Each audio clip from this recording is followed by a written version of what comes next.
Hello, everyone. This is the WSL Pure One Ocean podcast. I am Reese. I am so stoked about this week's episode. Not only do we get to speak to one of the WSL's Championship Tour surfers, but we also have a special surprise announcement in this show. This week, we're speaking with Ace Buchan. Ace is a veteran professional surfer. He's been competing for well over a decade, and he has a couple Championship Tour wins in France and Tahiti, no less. And he beat Kelly Slater in both of those events, mind you. But while Ace is a stellar competitor, it's his life beyond the competitive jersey that really stands out. And that's why we're speaking with him today. Ace has been an ambassador for WSL Pure since day one, but we're just one of many organizations and causes that Ace lends his time to. And we'll dive into all of his activism in this episode as it's a robust conversation. So we're stoked to have Ace on the show, and we're stoked that our friends at Hydro Flask are supporting this episode. Ace, like Paige Alms and Cliff Capono, is also an ambassador for Hydro Flask's Refill for Good campaign, and it's rad that they support people like Ace working for positive environmental change. So thanks again to our friends at Hydro Flask. We appreciate the support.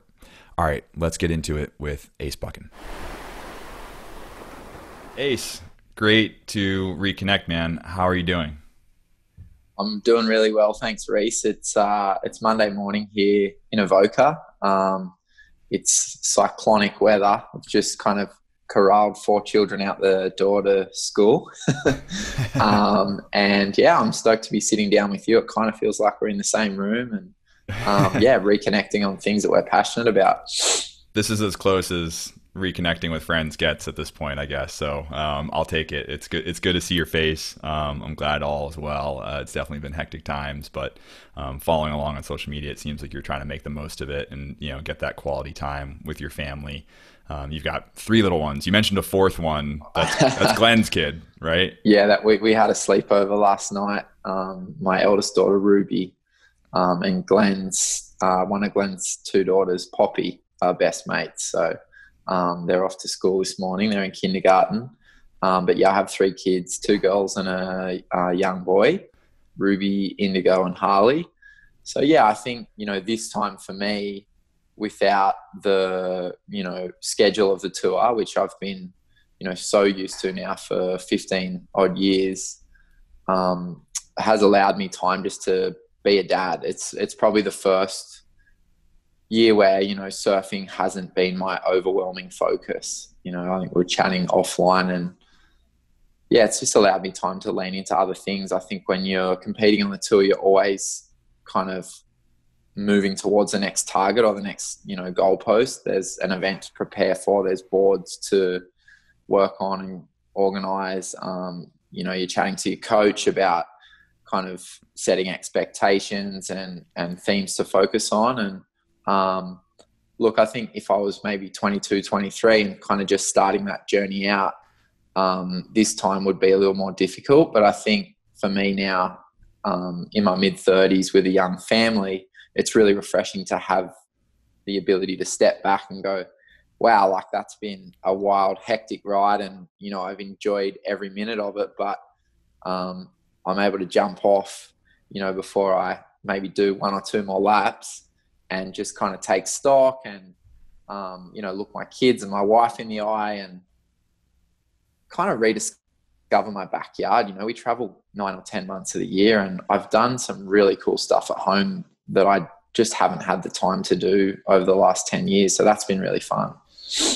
I gotta call you out though. I mean, you kind of called yourself out and said you're not really, you finally get to be a dad. And I've seen you on tour where you are competing at Pipeline and you are still hanging with Ruby or Indigo. Like we've had coffee at Sunrise Shack and you've got the family there, or you bring your family to certain trips. And so like, I feel like you have, balanced that as much as you could. It probably never feels like it's enough, but I've at least seen it. And it's one thing I've always respected about you is, being able to make sure that your family's present and a part of what you're doing or that you're all together. And the other part of it is that you're saying, you're always looking at next boards and whatever, but you also have made time for a lot of stuff outside the jersey. And, this conversation has been a long time coming. here on this podcast because, you know, you're one of our WSL Pure ambassadors, and Ace, you're one of the first people on tour that I spoke with when I picked up this role. And everyone went, you got to talk to Ace. He's the guy. And we met, I was in Hawaii. It was like my first week on the job. And I was like, hey man, like, what's up? What do I do? And we had a really good chat. But you know, you've made time to do stuff outside of the jersey. I mean, right away we did a project together with Take 3 for the Sea, for which you're an ambassador. But you've done stuff, you know, with a number of different groups, spoke out about a number of different issues, and this is something that's core to who you are. You know, going back to even before you were on tour. You know, I mean, you wrote a book when you were, how old? Was 12 or 15 or something like that? Yeah, the first draft was 12. I was in my last year of primary school, and it was a creative writing assignment. At the time we were studying Aboriginal studies, which I was kind of really encapsulated by at a young age. And, you know, I think it's something that we don't celebrate enough here in Australia, that kind of history, and I don't know, it's kind of like a magic realism, the way they view the world around them. And then I guess also learning about the environment. So I combined those two things with my love of surfing, and, you know, wrote this creative writing piece, which is generally what you do at that age, you know, like write about the things that you love or you know well. Yeah. So that was my first pass at it. And then it was one of those things that I wouldn't say regurgitated over the years for projects, but I would kind of tweak the story. And, you know, my dad is an English teacher, and he's retired now, but he always would encourage me to write. You know, I wrote some articles for a bunch of surf magazines. I was a junior editor of Waves magazine here whilst I was still at school. And then we found someone to do some really nice illustrations, and the book came to life. And, you know, it's not something that I've kind of actively kind of gone out and tried to sell hundreds of thousands of copies, but it's something that I've got, and that, yeah, I'm really proud of, and I think kind of tells a little bit of my story. You know, and I guess gives it that authenticity that, you know, from a young age, it's been something that I am passionate about. Yeah. I mean, I could see it, you know, you've got kids now. And so of course that creates a moment of reflection of, oh, okay, you know, you're looking ahead to what the world is going to be for them.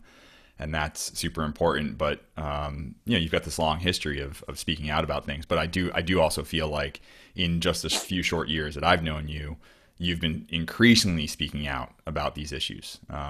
They've become more a part of your day to day, and maybe that's just because, you know, I'm looking for it, you know, because that's what I'm paying attention to when I look at the surfers who are on tour, and I'm sure who's speaking out about what issues. So I'm really trying to keep an eye out for it. Or maybe it's because the world writ large is speaking out about these environmental issues more and more every day as more social platforms come online. But I just think it's something that's unique to you, that I've always really appreciated. And, you know, you said like you're a very gentlemanly person, you know. I think everyone respects you as a gentleman on tour, and very respectful, and you know, you're never going to come out like just kind of like guns blazing taking on an issue. So when you do speak out about something, I feel like people respect that because they know that you're not just hot-headed and, you know, like, oh, we got to go clean up this thing. It's coming from a place of knowledge. I mean, does that seem fair? Or that's the read I get anyway. Yeah, I mean, look, I think the tours, it's funny because obviously, you know, you get on tour and you're so focused on, you know, defending your spot on tour and kind of marking your turf and establishing yourself, and that takes kind of every bit of your being for the better part of, you know, 5 years or so. And then I think if you're able to find that place of kind of comfort, you can lift your head up and start to kind of really immerse yourself in the things around you as you travel the world. And I know for me, being more connected to the people and the places that I visit each year has made my existence on tour much richer. Potentially sometimes at my own detriment, because I'm so excited to be in the south of France or, you know, be in South Africa. that, maybe I could be more kind of zoned in on competing, but they're the, memories and friendships that I'm going to take beyond the tour, Yeah. And I guess in terms of being a gentleman, that's cool. But obviously when you are competing, you've got to switch into that kind of, that killer instinct, and tap into that inside of you. And, you don't want people to walk all over you, but, yeah, look, I guess I take that social conscience from probably mainly my dad. There's history there, right? In terms of your parents. Both my parents grew up in Africa. My dad was born in Zambia. He went to school in Zimbabwe. He then went to college at UCT in Cape Town. And, he's written a book. He's kind of writing some short stories at the moment that he's been feeding to me, as he writes them. And the current one that I'm reading, he was basically teaching around the time of the Soweto riots. Oh, wow. This is the height of apartheid, so you've got students kind of marching out of schools and protesting against essentially being taught propaganda, from a state that was trying to, I guess, rewrite history in the way that, they saw it to justify their means. And, I think for my dad, that was a difficult position to be put in, and then, I think it got to a point where, you're witnessing people as young as, 12, 13, 14 being killed for their beliefs, like that's a wild thing to kind of feel like you're somewhat a part of. And, eventually I think that drove my parents to leave South Africa, and they're only a little bit younger than me. And, for me to kind of think about, leaving Australia because I disagreed so strongly with what was going on, and kind of, leaving friends and family and everything behind, like that's a huge decision. But, it's given me the life that I've got and afforded me the opportunities that I've had. And not to say, that Africa doesn't mean as much. Like when I go back there, in a strange way, it also almost feels like more of a home than Australia. And for my folks, I know that they would feel that twofold. So, I think, that kind of gave me a little bit of kind of perspective and appreciation of the life that I've lived in a different way to maybe some of my peers. Yeah, that's interesting. I mean, and this isn't to discredit or diminish any of the stories of the other surfers on tour, but I do feel like having that greater sense of purpose is really important for anybody, and everyone has their different motivation. But I can see that, and I mean, I've heard a little bit of this story from you before, and about your parents and how they've encouraged you to pursue academics and also to maybe have a bit more purpose, and maybe that's what kind of drove you to, one, publish a book at a young age, but two, to kind of have that purpose in your work, right? It'd be easy to just focus on surfing, but you've used it to do more and to speak out about more. And it's interesting that there's a whole immigration story around that, because immigration is going to become an increasingly challenging issue around the world as a result of the climate crisis, right? I mean, we're going to see mass waves of people moving from different places to try to find a better life and find a life that's livable. There's some recent articles in the New York Times about the heat waves that are occurring right now, and what that means for people. So it's really it's a challenging time, and for us to find our purpose and try to work towards solutions is super important right now. Yeah, absolutely. And I mean, at the end of the day, pretty much all of us are immigrants, right? We've all come from somewhere, but it's ironic that, a percentage of us feel super entitled to, wherever we've kind of landed on our feet. Yeah. But I think if you just have that perspective that, hey, like, we are all equal, we are all different, and everyone has a story, I think you can be really quick to judge, but I think that's one thing traveling has kind of taught me, is that, try and learn a little bit about the people that you're interacting with, learn a little bit about their story before you kind of try and judge them on their values or their beliefs, or, you know, whether or not they're having a hard day. Yeah, you never know someone's story until you really go and ask them and find out about it. I'm now picturing like a Netflix series for you. Whenever you finish touring, like a Netflix series where you go and travel to these places and dive deeper. I think you could be a great host for that. Better than Zac Efron on his current show. I can't say I've seen that, but I mean, to that point, that's something that I want to dig deeper into. You know, I think this year, just having that time, I've been able to visit, at least domestically, because obviously we can't travel abroad. Just before COVID got really bad, I was able to go down to Tasmania, which is, for those of you that don't know, it's essentially an island that sits off the southeastern corner of the mainland of Australia. And it's been kind of a microcosm for environmental activism, you know, ever since the Franklin below Gordon, you know, river protests, which were, you know, 40 odd years ago now. And I was able to go down there and kind of learn a lot about what's going on there, not just historically, but currently, and kind of contrast places of immense beauty and treasure that are protected against places that aren't, that are just as important. And Peter Whish-Wilson, the Green Senator from Tasmania, who I hadn't met, but we'd been chatting online for quite a few years, you know, right. About, you know, a bunch of different issues. He met me and my friend Woody, who came to document, and he showed us around, and it was just the most eye-opening week to kind of spend. I mean, I took surfboards, but we only surfed once at the end of the trip. It wasn't a surf trip.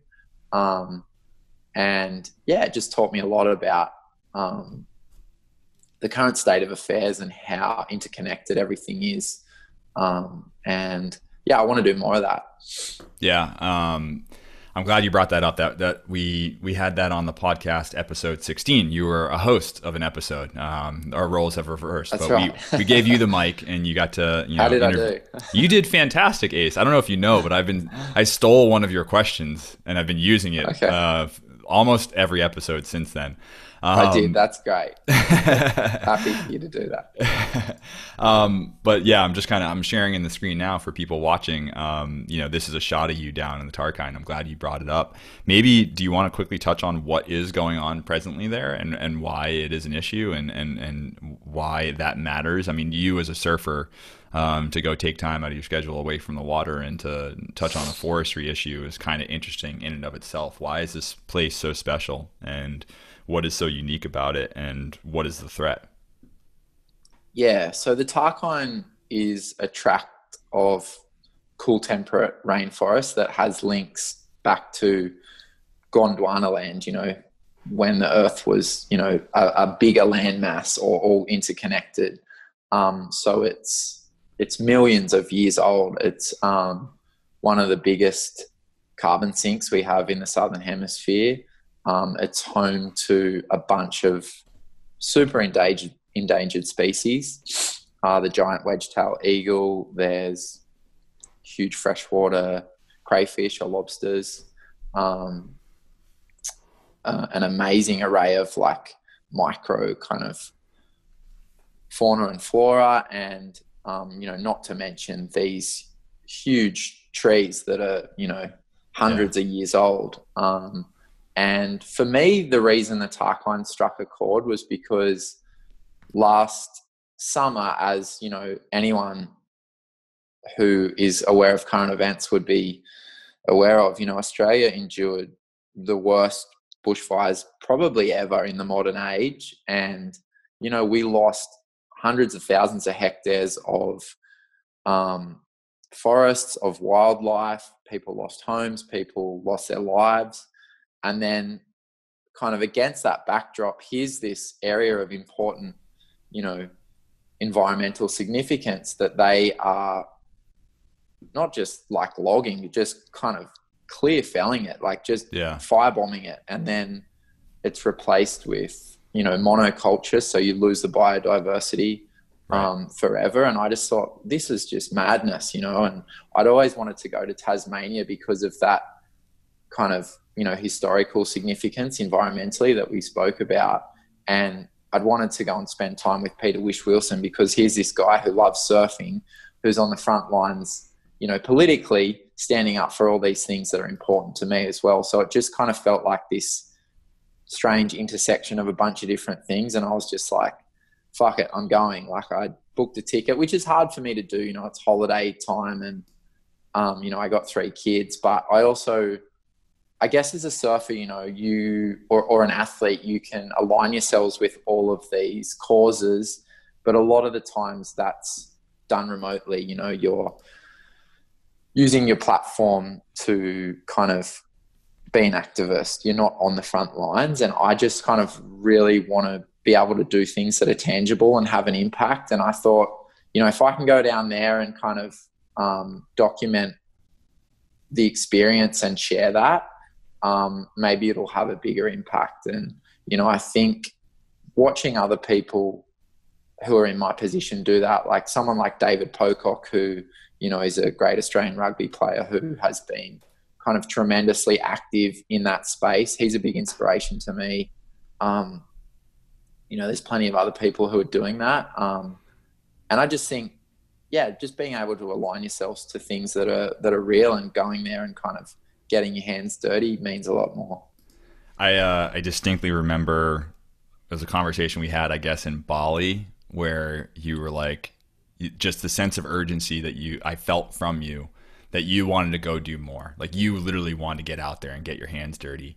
And like, I want to create those opportunities through WSL Pure as much as I can, but there's only so much I can do. And, we're still kind of building a lot of what our program is. And there's a sensitivity to like sending our athletes out into some potentially dangerous or politically whatever sensitive situation. So I remember you though, just being like, oh, like, I got to do something. Like you had this urgency, and I remember feeling that, being like, oh, whoa, okay, like Ace is lit up. And then when you brought up this project, you're like, I'm doing it. This is like just happening. And I was like, yes, go Ace, do it. I got your back. Like, please. So I'm so happy that you did it. I'm really looking forward to seeing the footage. I mean, I've seen some of the raw footage that you've sent back. Beautiful, beautiful footage. Personal conversations with some of the activists who are literally chaining themselves up into trees and hiding out in the trees to prevent the logging. So I'm really stoked to see what you and Woody put together before too long. And I'm guessing we'll see that maybe in the next couple months, hopefully. Yeah, no, that's Fingers definitely crossed. the plan. It's been, I mean, I guess I'm used to putting together kind of surfing edits where, you can splice your best clips with some, beautiful scenery and find a good track, and like, you're done. Like, this is like altogether something different. Like, we're trying to document, something that's extremely divisive, political, and, that I wouldn't say it's not my comfort zone, but it's not what I'm used to. So, right. I also want to be sensitive to doing it properly. And spending the time on it, and at the same time trying to tell Pete Wish-Wilson's story of how he, became, I guess, one of the most respected environmentalists kind of our modern time here in Australia. He basically took over from Bob Brown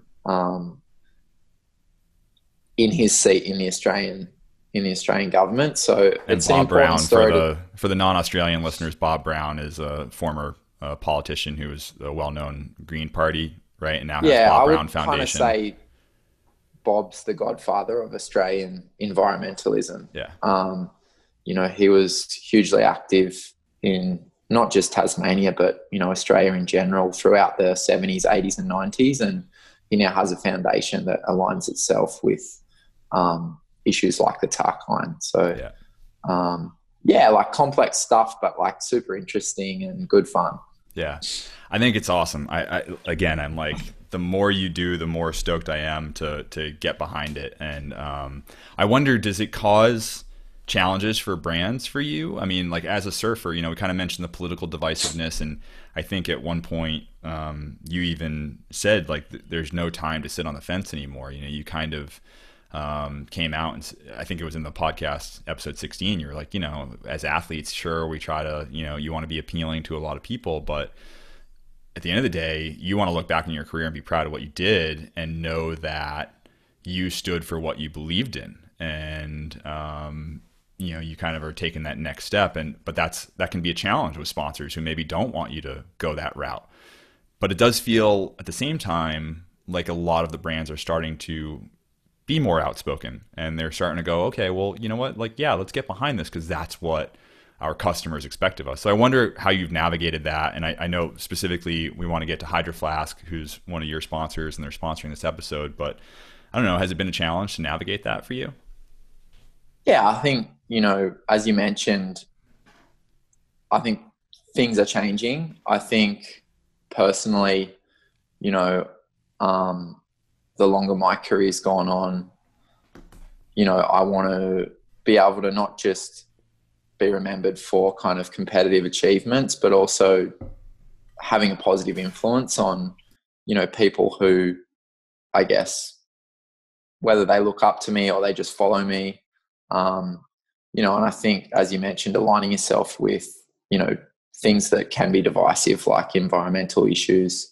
Yeah, you are going to alienate, you know, potentially some of your following, but I think what it does do is it actually strengthens the bond with the people who believe in that as well, you know, and whether that's a sponsor or a fan, the conversations that I now have with, you know, those two groups of people are kind of much more, you know, richer because of, you know, taking a stand that I really believe in. I think if you sit on the fence, yeah, I just feel like in the current environment and climate that we're living in, that time's gone. You know, like I want to stand for something. I want to fight for the things that I believe in. And, you know, I've also got kids who I think when you become a parent, you feel that in a much more tangible way. You're like, what am I leaving behind for my kids? You know, what's the world going to look like for them? Are they going to be able to experience things the same way that I've been able to experience?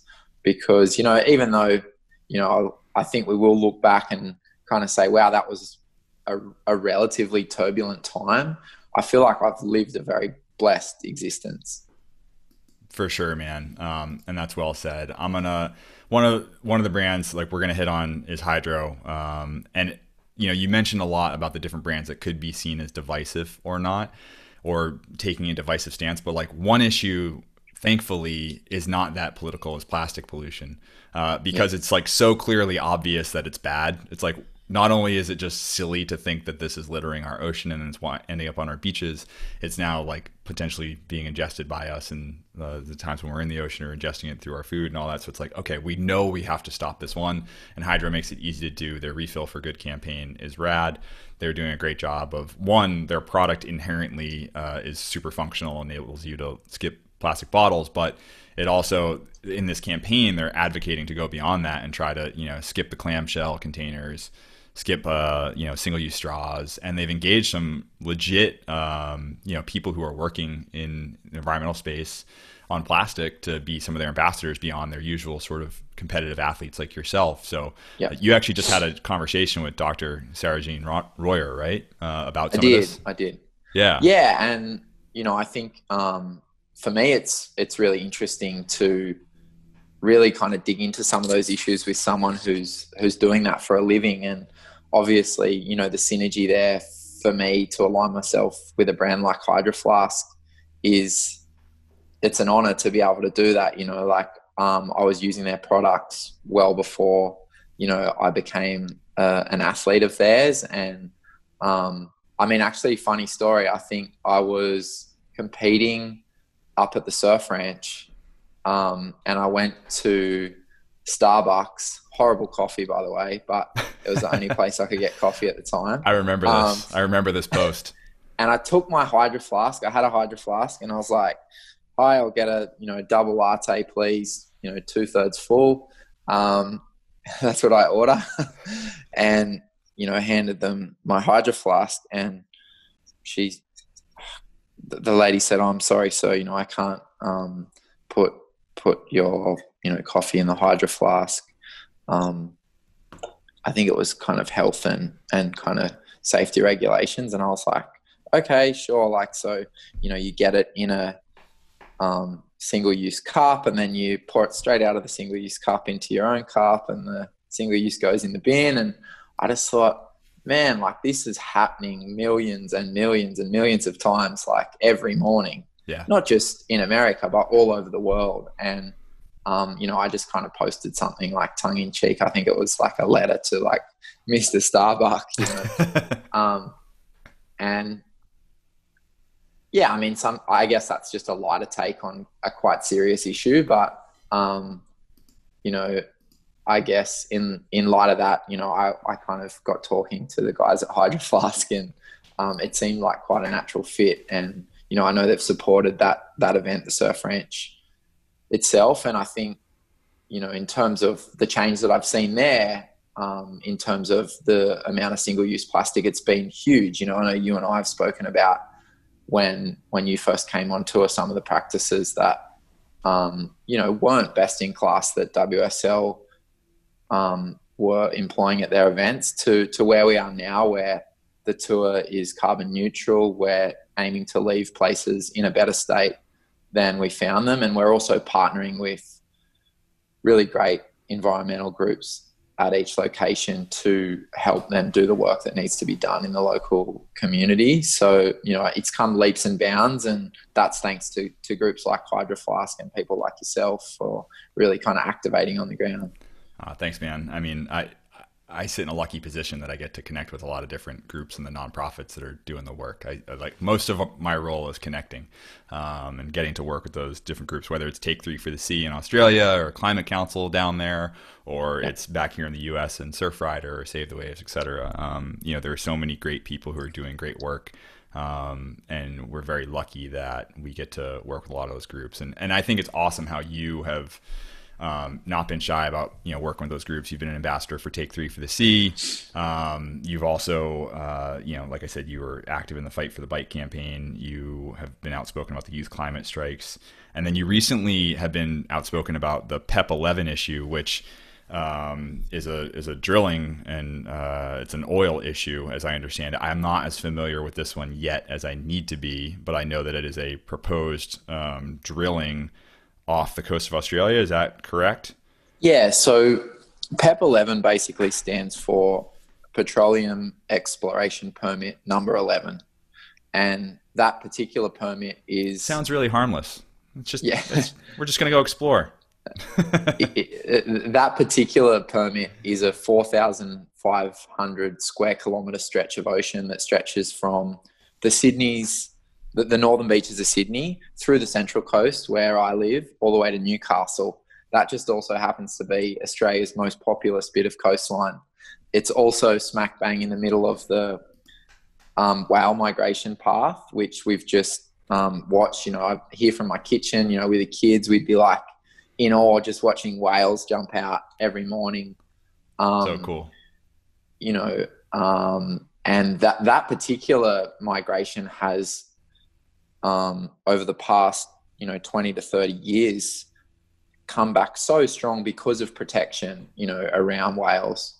And PEP 11 in some places is as close to 5 kilometers to the shore. So, that's really all things close.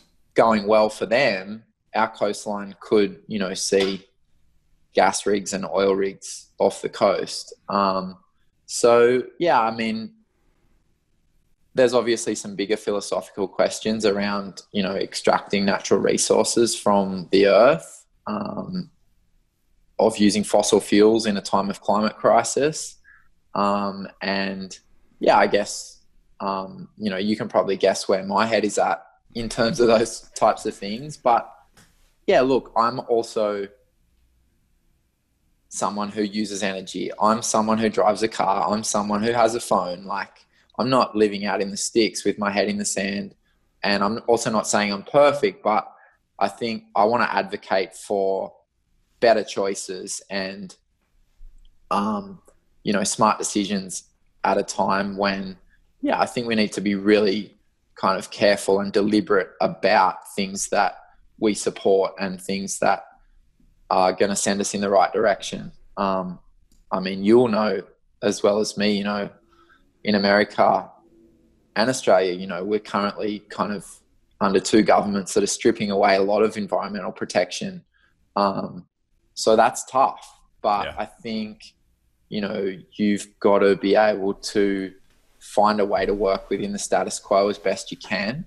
And, last week, after a little bit of hassling, I managed to sit down with my local member, so the federal member for Robertson, which is my local electorate, and have a really frank discussion about PEP 11. And yeah, that was, I guess, my way of kind of being an activist in my local area on an issue that's super important to me. I think if there is any risk at all to our coast, is it worth it? Probably not. Is it the time to be opening new fossil fuel projects along a coastline that, is super important for marine animals, tourism, for millions of Australians? There's a lot of issues there. It's obviously very complex, but the cool thing that I've seen on this particular issue is that there is bipartisan opposition to it actually happening. It's not one of those ones that is kind of drawn in party lines. So there has been people come out on both sides of politics and say, hey, I actually don't want this to happen. This isn't the right thing for our coastline. And I guess I was trying to gently encourage my local member to do the same. But these things are divisive and they cost votes. So, there's been quite a bit of action in Australia, as you will know, with the Fight for the Bike campaign, which in the end, I think the wave of public sentiment against it caused the company Equinor to pull out. So, yeah, I think, watch this space. I think there's going to be a lot more kind of water under the bridge before there's a resolution on PEP 11, but it's been really cool to see the coastal community, not just surfers, come together and kind of stand up against something that they don't believe is the right decision for our coastline. Well, Ace, I mean, I commend you for going and doing that. I mean, for you to say that's my little way of activism, I mean, that is activism. That is it. I mean, the system exists and we can go and chain ourselves to trees and stand in front of pipelines. And that plays a really important role in raising awareness and trying to stop these things. But creating political will is massively important. When it comes to the climate crisis, we know what the solutions are. It's creating the political willpower to pave the way to then go do those things.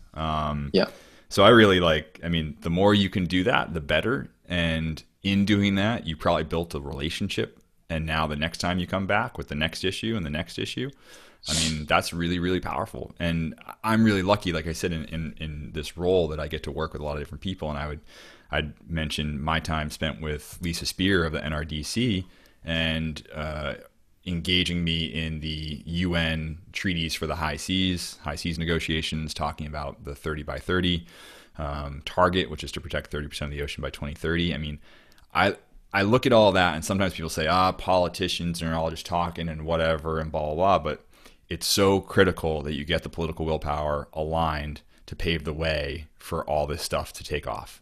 Otherwise, yes, entrepreneurs play a role in terms of the business side and the private sector. And yes, the power of the people are massively important. All these things, we need all these things, the individual solutions and the systemic solutions at once. And so we all have to be pushing as much as we can. So for that, I'm like, Ace, yes, that's amazing. Like, keep doing that. If that's what's come of your time during COVID, I'm all for it. So I'm stoked on that. No, thank you.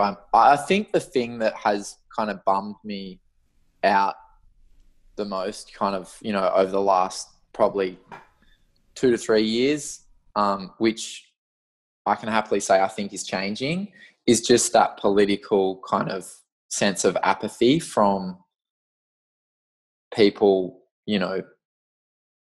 my age and younger, that just kind of seems like, I guess I came from parents, and my wife Beck came from parents who, they took to the streets. Like, they went and marched against the Vietnam War. They went and marched against, huge hydroelectric dams. They wanted their voices to be heard. And like, you look at everyone these days and it's just like, head down, like, and I feel like the tide's slowly turning on issues, like the ones we've spoken about, and people are realizing that, hey, like, I actually do have a voice and it is powerful. And if I band together with my friends and my peers, we can actually achieve things. And, I think the Fight for the Bite was a great example of that. There's lots of great stuff happening all around the world, and there's actually a lot of great organizations like the ones you've mentioned that you can align yourself with and have a big impact. Yeah, that's really well said. I mean, the Fight for the Bite, when Equinor pulled out, I mean, I got chills, and I get chills thinking of it now. I like jumped out of my chair in the office, and everyone on the whole floor, because it's an open floor plan, was like, "What?" I was like, "They did it! Like, Australia, they did it!" I like freaked out. I called Damien Cole immediately, and I was like, "Damo!" And he was like in tears, and we had such a moment. And it's just so powerful, and I love the momentum that's created. And Ace, I mean, that's an incredible segue to what I want to get to next, which is a little bit of a surprise. So I've sent you a video. I want us to check this out at the same time. So if you've got the video up, you got it ready there? Yep. The WSL Pure Award for Outstanding Ocean Advocacy is given each year to the athlete who does the most for our environment and for our oceans. Ace Buchan has been proactive with WSL Pure and on his own channels, activating for our Stop Trashing Waves campaign last year, helping out with the Fight for the Bite, calling for climate advocacy and supporting the youth climate strikes in Australia, and more. We're also really proud that Ace has been a part of our 30 by 30 campaign, calling for protection of 30% of our oceans by 2030. Ace has been the leader for the ocean both in and out of the water. Congratulations to our WSL Pure Award winner for 2019, Ace Buchan. Thanks, mate. That's super cool. Ace, it's my great pleasure to present to you the WSL Pure Award. Oh, wow. So what for an context, awesome... so this thing's heavy. Yeah, it looks like that's an amazing trophy. This was meant to be given to you at the WSL Awards, which kicked off the season, and unfortunately, the award show was canceled as a result of COVID-19, and we've been trying to figure out when we could have this moment. We were going to ship it to you first. We weren't sure, but we thought, we could do it this way, and then we're going to send it to you, and it is pretty heavy. So the WSL Pure Award is awarded to the individual surfer on the competitive tour who demonstrates the greatest impact and outstanding efforts to inspire, educate, and empower our global surf community. And Ace, there's a long list of nominees, and there are a bunch of athletes who have been a part of a number of our campaigns and have spoken out about things, but you stood out head and shoulders above the rest. And, there was a committee internally, and we all kind of debated, but you were the one who took the award. So we're really, really honored to give this to you. Like, I feel this is a really cool way to come full circle from when I first started here, and got that input and advice from you to now. And so, this is the award. Thanks, for mate. You, Ace. Fully I can't custom. wait to get my hands on that. It's beautiful. So the award itself, it was designed by our team, but then kind of like overall, but then it was made by the guys at Rico Surfboards down in San Diego. So this is actually all old resin. Okay, I was going to say that. That's what it looks like. Yeah, so they do fully sustainable boards where they kind of reuse all the resin drippings. And so this is leftover wood and leftover resin all put together in this kind of waveform. Super heavy. It's a real beauty. I've got some photos I'll share into the picture here now. But the award itself is also, we give cash, and that cash is meant to be used with one of our nonprofit partners to activate with. So it's essentially your choice as an athlete to choose a group that means something to you and that you think does valuable work. And you've made your choice. We chatted about this a while ago, so this is a little bit of a surprise, but not a total surprise. So the group you chose, Ace, is the Climate Council. Yeah. Okay. Cool. I'm glad we're still on the same page. Yeah. So yeah, you can see the award here in the photos. It's a real beauty. We took a couple shots, some glamour shots down by the beach. It's got your name on it. So yeah, we're pretty stoked on it.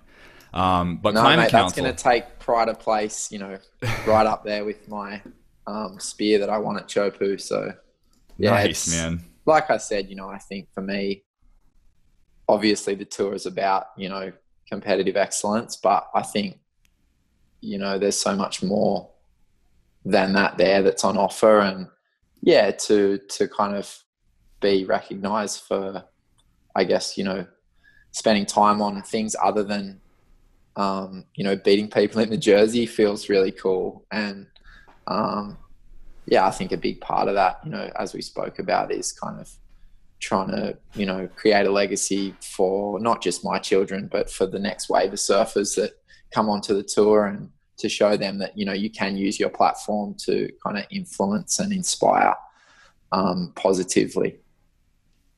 I love it, Ace. Really well said, man. I feel badly for not telling you to prepare an acceptance speech, but at the same time, I kind of wanted to surprise you. And you're also an articulate guy anyway, so I wasn't worried. But no, I mean, look, I think we were only probably a week out from having the awards night, and yeah, I guess I was kind of thinking about what I would say, and on some level, I feel as though receiving an award like that, there's just so much more that I want to do, and I feel like that I can do, and I think that kind of gives me that inspiration to kind of keep going and keep, doing the things that I've just started to have the time to do. And, I think post-career, that's how I want to kind of spend my time, is, trying to use this platform that I've been lucky enough to get from being a pro surfer to inspire some positive change on an environmental front. Well, I think that you're already doing it, but I'm excited to see you do more of it, and I'm excited to see you do that with Climate Council. Climate Council is Australia's leading climate change communications organization, stellar nonprofit that's been around for a couple of years. We got to know them when the fires hit earlier this year. And we felt like they do really great work, so we wanted to bring them into our fold. And I think it's pretty relevant because the bushfire season's right around the corner for you guys. So yeah. They've been doing some really interesting work with the way that they communicate on the issue, and I'm excited to see what you put together with them. No, thank you. I think as you mentioned, it's pretty pertinent. I went to an evening in the city kind of just after the bushfires, which was hosted by actually Groundswell Giving, but they're also directly, in work with the Climate Council, and just kind of listening to a bunch of people who were really educated on that issue itself was really eye-opening. And yeah, I mean, man, living through that summer, there was literally days where you couldn't go outside, and I wasn't even in a zone that was like badly affected by the fires. But yeah, it was pretty confronting to kind of live through those months where, every hour things would change, and it just kind of felt like this kind of endless, 2 months of bad news. And there was like just so much kind of heartache and pain, not just obviously for humans, but for the world around us. We lost like so much wildlife and so much kind of natural habitat, and that's going to take a long time to come back. But, thankfully the Australian bush is pretty resilient. And I think if we've learned anything through COVID, it's that, just give it a chance, like give nature a chance, and you'll see it bounce back. And I think that's been something that's been super inspiring, to kind of see these pictures floating in from around the world of kind of nature reclaiming places.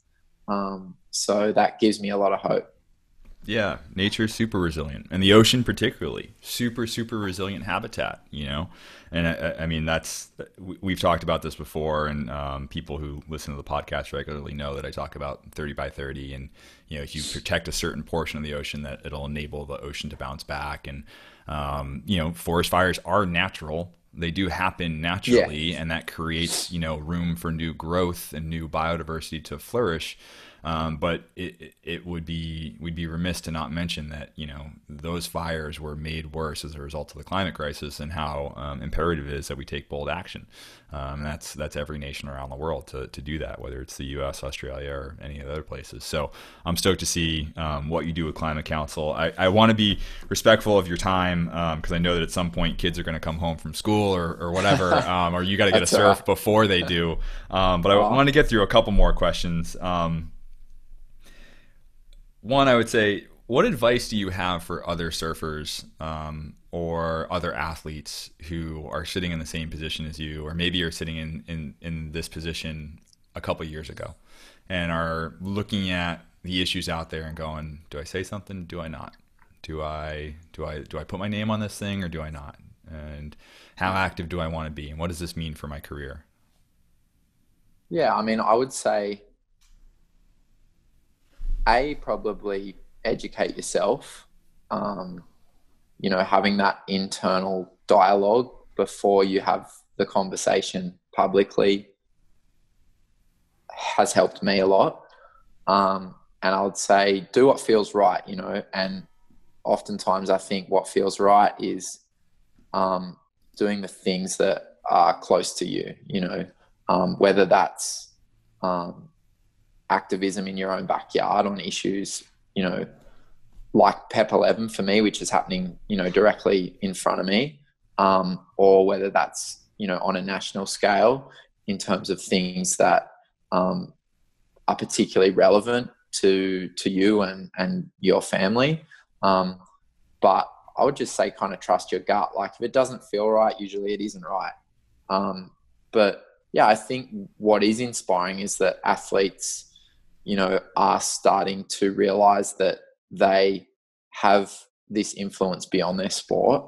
I mean, I was just watching an interview with LeBron from a few days ago, where, I guess the reporters were trying to bait him, into, talking about his relationship with Donald Trump.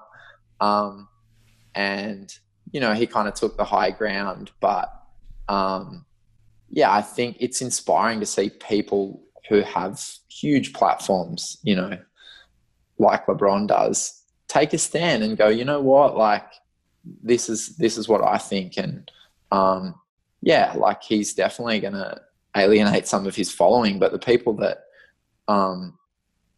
look at him and go, wow, like he's kind of stood up and like taken a stand, are going to probably follow him even more fervently because of that, So, I think there's plenty of great examples out there of athletes doing great stuff.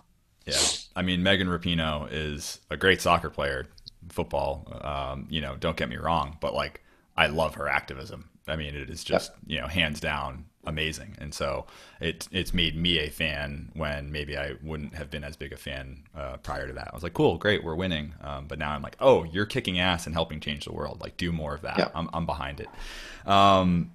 So Ace, I'm gonna end with your question, which has been the final question that I've used several times, which is, if you could take anyone in the world surfing, where in the world would you go? What would you talk about, and who are you going to take? Wow. Okay. It's a good question, isn't it? It's a great question, Ace. You could have a whole podcast around that one question. Okay.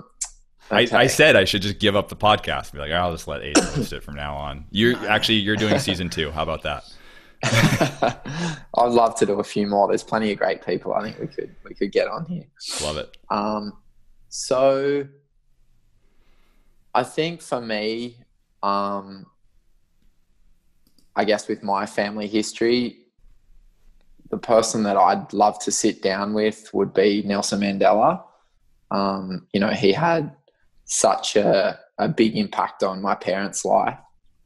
And, yeah, I think having the opportunity to talk to someone who was really impactful beyond their own country and really kind of, permeated, I guess the hearts and minds of people all over the world and promoted tolerance and respect and inclusiveness, really, in a position where he had no, right to be that forgiving and that empathetic. I just feel like, especially what we're living through right now, would be pretty interesting to kind of hear his take on things.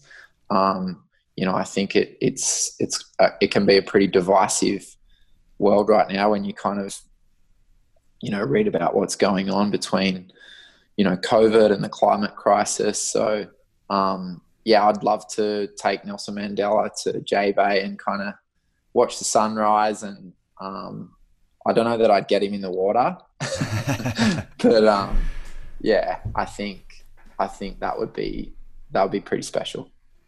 That's a really, really solid answer. Really, really solid. That's a good one. Ace, anything else that you want to talk about? I feel like we've covered a lot of ground. Yeah. No, I mean, look, I think, it's been awesome to kind of work with you and see the journey that the WSL has gone on, in terms of where, surfing and environmentalism and curiosity around protecting the things that have given us so much.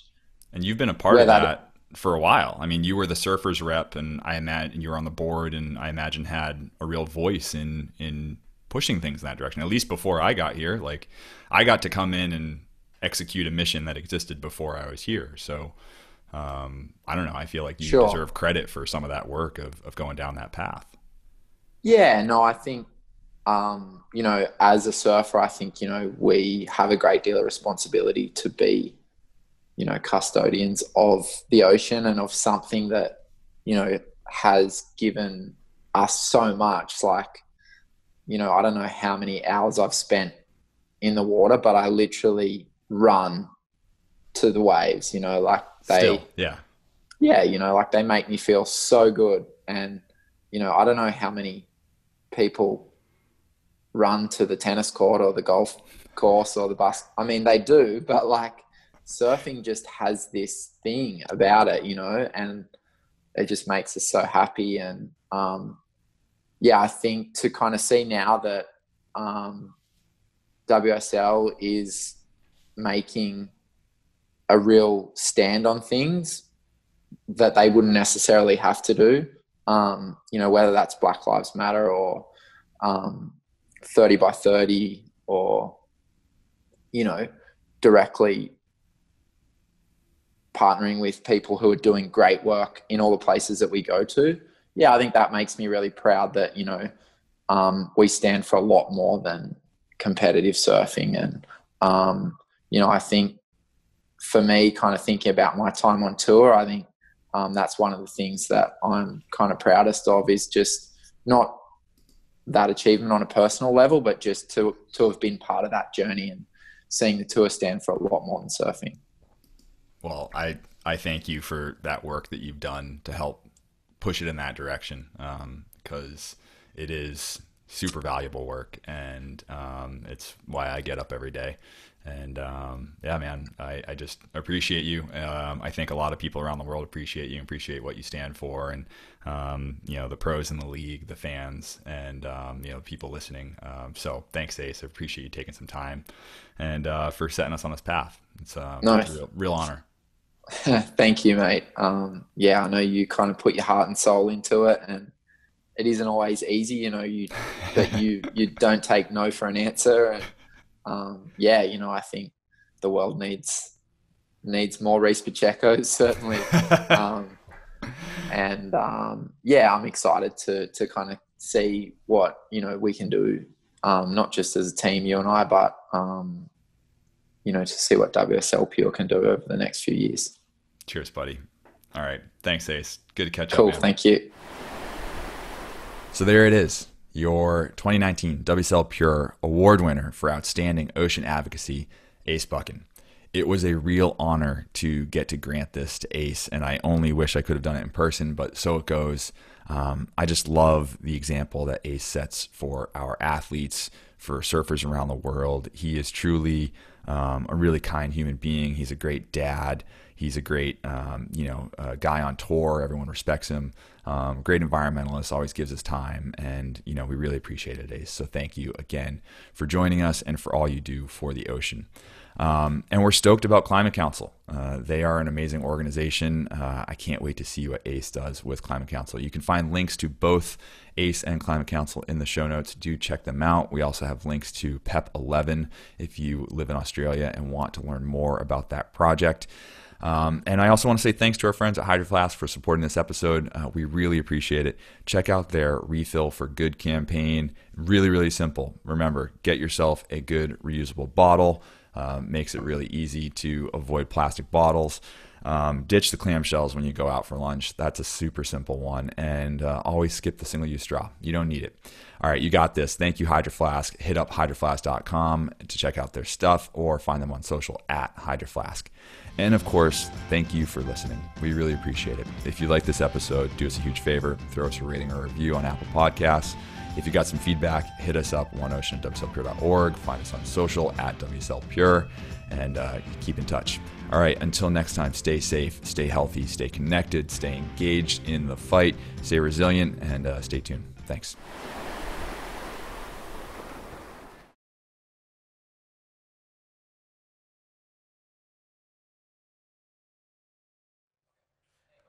Do you like that? Well, if so, subscribe over there and then watch more videos over there. And then tell us your favorite videos down there. It's a 3-step process. Do them all now.